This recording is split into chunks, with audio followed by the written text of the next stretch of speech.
बिस्मिल्लाहिर्रहमानिर्रहीम अस्सलामु अलैकुम everyone and welcome to my channel ईटा फॉर यू। प्यारे दोस्तों, डीएम मॉडल पेपर का आखिरी पार्ट अपलोड कर लेते हैं। इसके 3 पार्ट्स मैं ऑलरेडी अपलोड कर चुका हूं, लिंक्स डिस्क्रिप्शन में मौजूद हैं। तो चलिए शुरू करते हैं। अ पोर्ट्रेट पेंटिंग और ड्राइंग डिपेक्ट्स द, इसका राइट ऑप्शन है option B, image of a particular person और एनिमल। नेक्स्ट क्वेश्चन कर लेते हैं। Making image from pieces of mirror, stone और कलर पेपर इज कॉल्ड। इस क्वेश्चन में कहते हैं कि आईने की पत्थरों या रंगीन कागज के टुकड़ों से तस्वीर बनाने को क्या कहते हैं। इसका राइट ऑप्शन है option A, mosaic. Next question कर लेते हैं। The line which does not physically exist is called. इस क्वेश्चन में कहते हैं कि वो लाइन जो फिजिकली मौजूद नहीं है, उस लाइन को क्या कहते हैं। इसका राइट ऑप्शन है option C, implied line. Next question कर लेते हैं। Which of the following colour represents the war and danger. इस क्वेश्चन में कहते हैं कि इनमें से कौन सा कलर है जो वार और डेंजर को रिप्रेजेंट करता है, जाहिर करता है। इसका राइट ऑप्शन है ऑप्शन सी, रेड कलर। यानी red colour represents the war and danger. यहाँ पर black colour represents power, white colour represent peace and green colour represents nature, growth and safety. Next question कर लेते हैं। करार की मानी है। इस क्वेश्चन में कहते हैं कि लफ्ज करार की क्या मानी है। इसका राइट ऑप्शन है ऑप्शन डी, ठहरने की जगह। नेक्स्ट क्वेश्चन कर लेते हैं। इसरा से मुराद है, यानी यहाँ पर कहते हैं कि लफ्ज इसरा से क्या मुराद है। इसका राइट ऑप्शन है ऑप्शन बी, ज़मीनी सफ़र। क्योंकि जब अल्लाह ताला ने हज़रत मोहम्मद सल्लल्लाहु अलैहि वसल्लम को मुलाकात करने के लिए अपने पास बुलाया, आप सल्लल्लाहु अलैहि वसल्लम को मस्जिद हराम से मस्जिद अक्सा तक और फिर सातों आसमानों की सैर कराई गई। इस ज़मीनी सफ़र को इसरा और आसमानी सफ़र को मिराज कहते हैं। नेक्स्ट क्वेश्चन कर लेते हैं। There is no need of curriculum and informal education. इसका राइट ऑप्शन है ऑप्शन बी। नेक्स्ट क्वेश्चन कर लेते हैं। Which action children learn fast. इस क्वेश्चन में कहते हैं कि नीचे दी गई ऑप्शन में किस अमल के जरिए बच्चे सबसे फास्ट सीख सकते हैं। तो यहाँ पर इसका राइट ऑप्शन है ऑप्शन सी, फेशियल एक्सप्रेशन। बच्चे चेहरे की तासीरात के जरिए सबसे जल्द सीखते हैं क्योंकि वो गैर जुबानी इशारों को बहुत जल्द समझ लेते हैं। नेक्स्ट क्वेश्चन कर लेते हैं। Hyderabad was a blank space majority state of under a Muslim ruler. इस क्वेश्चन में कहते हैं कि हैदराबाद किस अक्सरियती रियासत में एक मुस्लिम हुक्मरान के तहत था। तो यहाँ पर इसका राइट ऑप्शन है ऑप्शन ए, हिंदू। यानी हैदराबाद एक हिंदू अक्सरियती रियासत थी, लेकिन इस पर मुस्लिम हुक्मरान हुकूमत करते थे। नेक्स्ट क्वेश्चन कर लेते हैं। Cool colours are. इस क्वेश्चन में कहते हैं कि कूल कलर्स कौन से हैं।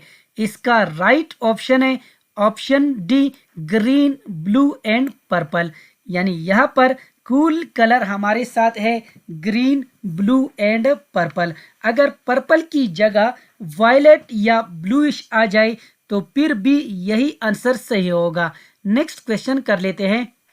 Adding black to a colour make it darker creates a dash.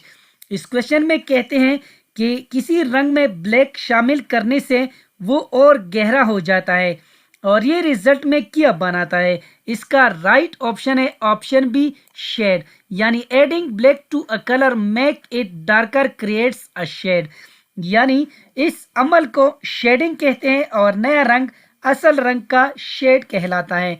Next question कर लेते हैं। One of my friends blank space coming today. इसका राइट ऑप्शन है ऑप्शन ए, इज।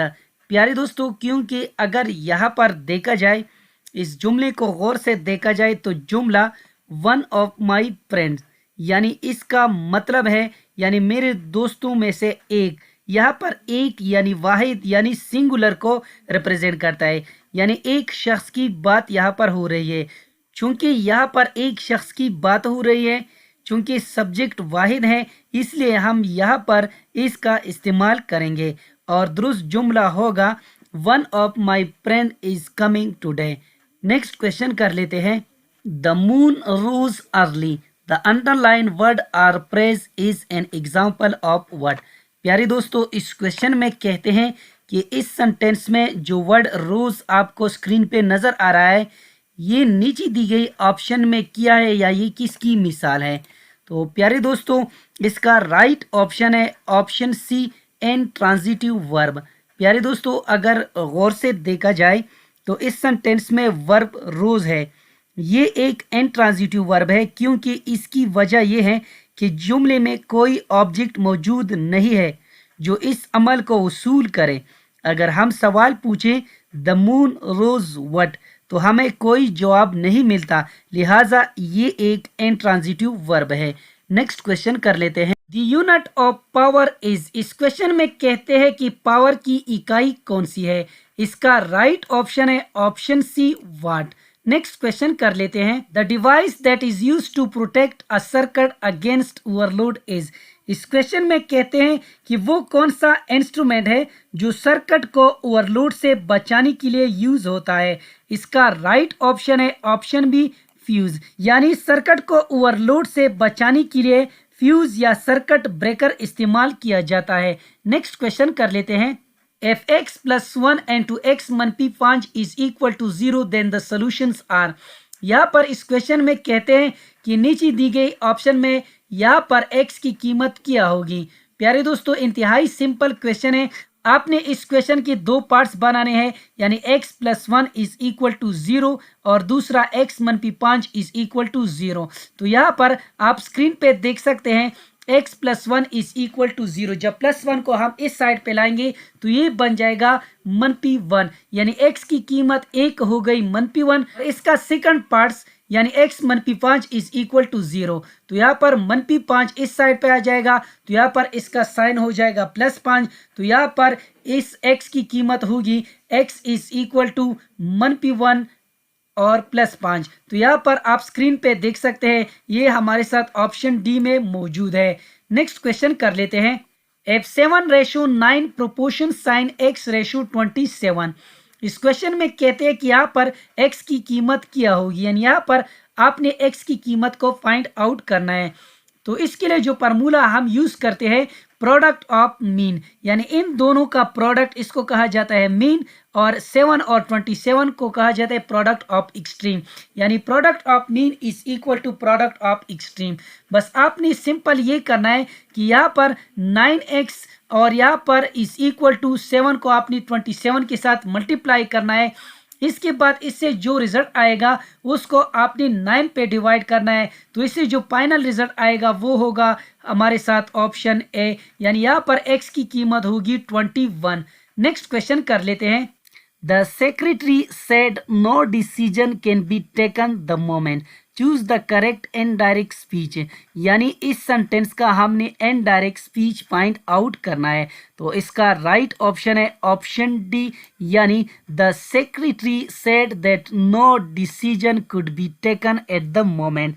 तो इस लिहाज से यहाँ पर इसका राइट ऑप्शन यही है।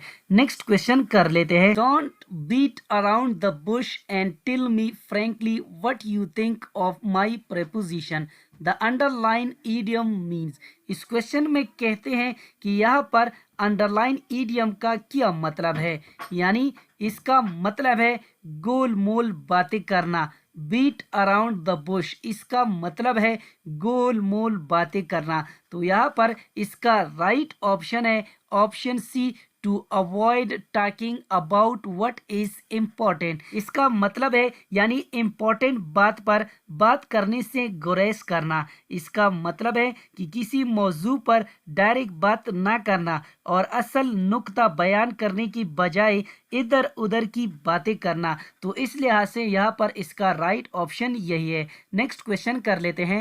If A is equal to 1, 2 and B set is equal to A, B, C, D, then the number of elements in B cross A are। इस क्वेश्चन में कहते हैं कि यहाँ पर B क्रॉस A में टोटल कितनी एलिमेंट्स होंगे। प्यारे दोस्तों, अगर देखा जाए हमारे साथ सेट B में 4 एलिमेंट्स है और सेट A में हमारे साथ 2 एलिमेंट्स है। तो इसके लिए आपने क्या करना है, यानी बी ज़रब ए, यानी बी ज़रब ए आपने करना है, यानी 4 2 ज़र 8। तो इसकी टोटल हमारे साथ जो एलिमेंट्स बनेंगे वो होंगे 8। तो यहाँ पर इसका राइट ऑप्शन है ऑप्शन डी। नेक्स्ट क्वेश्चन कर लेते हैं। 45 इज 72% ऑफ व्हाट नंबर। इस क्वेश्चन में कहते हैं कि 45 किस अदद का 72% है, वो अदद किया होगा नीचे दी गई ऑप्शन में। यहाँ पर व्हाट नंबर यानी ये एक्स को रिप्रेजेंट करता है, तो यहाँ पर एक्स की कीमत को हमने पॉइंट आउट करनी है। प्यारे दोस्तों इंतहाई सिंपल क्वेश्चन है। यहाँ पर 45 सेम आ जाएगा, इसकी जगह आ जाएगा इक्वल का निशान, जैसा कि आपको स्क्रीन पे नजर आ रहा है। 72% ये बन जाएगा 72 divided by 100। Of what number, of की जगह आ जाएगा मल्टीप्लिकेशन, व्हाट नंबर की जगह आ जाएगा एक्स। तो यहाँ पर आप स्क्रीन पे देख सकते हैं 45 is equal to 72 divided by 100 multiply by x. तो यहाँ पर आपने इसका क्रॉस मल्टीप्लिकेशन करना है। जब इसका हम क्रॉस मल्टीप्लिकेशन कर लेते हैं तो 45 यहाँ पर क्या हो जाएगा, 100 के साथ मल्टीप्लाई हो जाएगा और 72 एक्स इस साइड पे आ जाएगा। तो यहाँ पर 72 एक्स में यानी जो 72 है इसको आपने दोनों साइड पे डिवाइड करना है। तो इससे जो फाइनल रिजल्ट आएगा वो होगा x is equal to 4500 divided by 72। जब इन दोनों को हम आपस में डिवाइड करेंगे तो इससे रिजल्ट आएगा 62.5। नेक्स्ट क्वेश्चन कर लेते हैं। An artist expresses his feelings through. इस क्वेश्चन में कहते हैं कि एक आर्टिस्ट अपनी जज्बात का इजहार किसके जरिए करता है। इसका राइट ऑप्शन है option C both A and B, यानी कलर्स एंड शेप्स। यानी एक आर्टिस्ट अपनी जज्बात का इजहार रंगों और अशकाल के जरिए करता है। नेक्स्ट क्वेश्चन कर लेते हैं। Art is used in. इस क्वेश्चन में कहते हैं कि आर्ट किस में इस्तेमाल होता है, यानी ये टीवी ड्रामाज में भी होता है, पोस्टर डिजाइन में भी होता है, डिजाइन फॉर क्लॉथ्स इसमें भी होता है। यानी इसका राइट ऑप्शन है option d all of the above. Next question कर लेते हैं। If you are using biomass is a source of energy you might be heating with। इस क्वेश्चन में कहते हैं कि अगर आप बायोमास को तवानाई की जरिए के तौर पर इस्तेमाल कर रहे हैं तो आप किस चीज से हरारत पैदा कर सकते हैं। इसका राइट ऑप्शन है ऑप्शन डी वुड, क्योंकि यहाँ पर बायोमास कुदरती नमियाती मवाद पर मुश्तमिल होता है जिसे जलाकर तवानाई में तब्दील करके इस्तेमाल किया जाता है। लेकिन लकड़ी बायोमास का सबसे आम जरिया है। तो यहाँ पर इसका राइट ऑप्शन है ऑप्शन सी। नेक्स्ट क्वेश्चन कर लेते हैं। All of the following involve mitosis except. इस क्वेश्चन में कहते हैं कि मंदरजा झील में से तमाम अमल माइटोसिस में शामिल है मां सिवाय, यानी नीचे दी गई ऑप्शन में वो कौन सा अमल है जो माइटोसिस की प्रोसेस में शामिल नहीं है। इसका राइट ऑप्शन है ऑप्शन ए गैमीट फॉर्मेशन, यानी गैमीट फॉर्मेशन ये मायोसिस की प्रोसेस में शामिल है।